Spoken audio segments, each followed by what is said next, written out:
Welcome back, everybody. For decades, Muslims have been told by their authorities that the Quran has been perfectly preserved without a single textual variant in its manuscripts.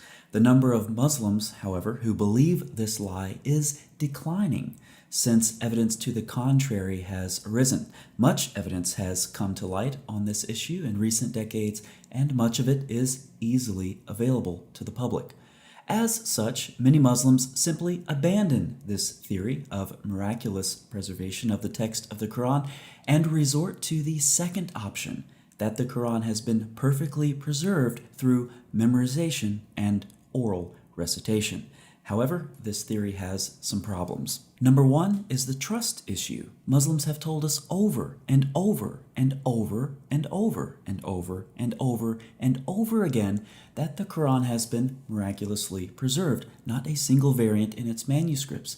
This has been found to be a lie. So why should we trust you now when you're telling us that the Quran has been miraculously preserved through oral tradition? In addition to the trust issue, this theory is also ad hoc. When one theory about miraculous preservation has been shown to be false, another one simply rises to the surface. That seems a bit too coincidental. Thirdly, Muslims cannot bear the burden of proof. They can claim all they want that millions and millions and millions of people over the centuries have memorized and so perfectly preserved the Quran. They can claim this all they want.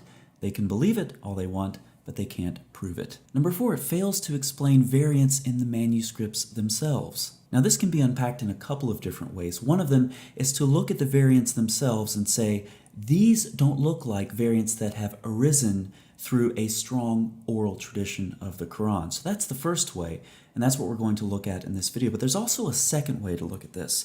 If there was a strong oral transmission of the Quran present, then the early Muslims did not know about it. And there are a couple of different reasons why that's true, but we can actually look back at times when Ibn Abbas and Ali proposed changes to the text of the Quran, corrections to it. They did not reference an oral preservation or an oral tradition of the Quran to do this. They were looking at manuscripts. So if there was some sort of a miraculous oral preservation of the Quran, the early Muslims did not know about it, and indeed it would have had to have separated very early from the written textual transmission of the Quran. More on some of that as we go through this video. Fifthly, Muslims have to explain why belief in perfect oral preservation is simply a modern development. Why does this look so much like a doctrine among Muslims that has simply evolved with time? The early Muslims certainly didn't know about it. We find Ali proposing emendations of the Quran, as well as Ibn Abbas. And here is some more very problematic evidence. Let none of you say, I have got the whole Quran. Much of it is gone. Simply say, I have got what has survived. Additionally, we have evidence from Sahih Muslim for certain surahs being forgotten. Now, there's much more we could say along these lines, but you can see why these 5 points present such a difficulty.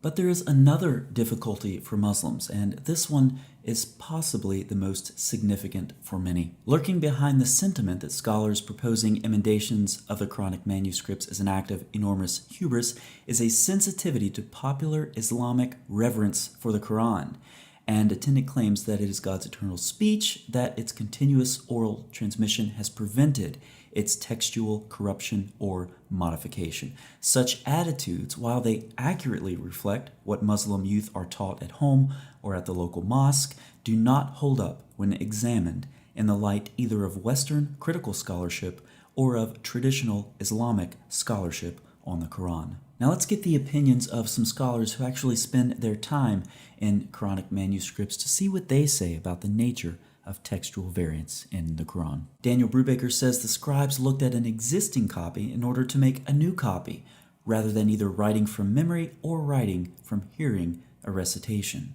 Now, why is this the case? Well, when you look at the types of mistakes that are in the manuscripts of the Quran, what we see is the omission of words and phrases, for example, or perhaps repeating words or phrases. These are the types of mistakes that arise when a scribe is momentarily distracted. He looks away from the manuscript for some reason, say to dip the nib of his pen in ink. When he returns to the manuscript, he begins at the wrong place. These types of mistakes are evidence of a strong written tradition, not oral. James Bellamy discusses some textual variants in his 1993 article, saying, "The variant readings are important to us here because they prove that there was no oral tradition stemming directly from the prophet strong enough to overcome all the uncertainties inherent in the writing system." Devin Stewart's essay was published in a collection called The Quran in Its Historical Context. He says, in addition, while many of the variants recognized as legitimate within Islamic tradition may plausibly have arisen through oral transmission, many others cannot, being based on graphic and not phonic resemblance. Now, examples of these variants get really dry very quickly, so we'll just look at one. Ibn Abbas, cousin of the Prophet and a famous early commentator, is credited with detecting and correcting several errors in the text. In 1331, we find Afalam yai asi ladina amanu, have not those who believed despaired. Ibn Abbas, following Ibn Masud, read Yatabayan, have they not seen clearly. The words yayas and yatabayan are so different that such a mistake could not have occurred in the oral tradition, so we have to look to the written tradition for an explanation. Now, the issue with this example is not the interpretation of the variant reading, rather the significance of it is that it shows a predominantly written transmission over an oral transmission. Now, these variants certainly do seem mundane to the untrained eye, but for those who spend their time in these manuscripts, the evidence is conclusive and compelling. The common argument that an uninterrupted and completely reliable oral transmission has miraculously preserved the text of the Quran from such errors falls flat. Modern Muslims can no longer claim that the Quran has been miraculously preserved, either in written or oral form. Those were only claims that Islamic authorities could spread among Muslims when the evidence wasn't available for external examination. These are only lies that Islamic authorities could spread among Muslims in areas where Islam is isolated from criticism. It's easy to see why claims like this can thrive in the vacuum of Islamic thought. So, what is more troubling, Muslims? The fact that Allah lied when He said, "We will guard it from corruption," or that your modern authorities have been lying to you about the perfect preservation of the Quran, either in written or oral form?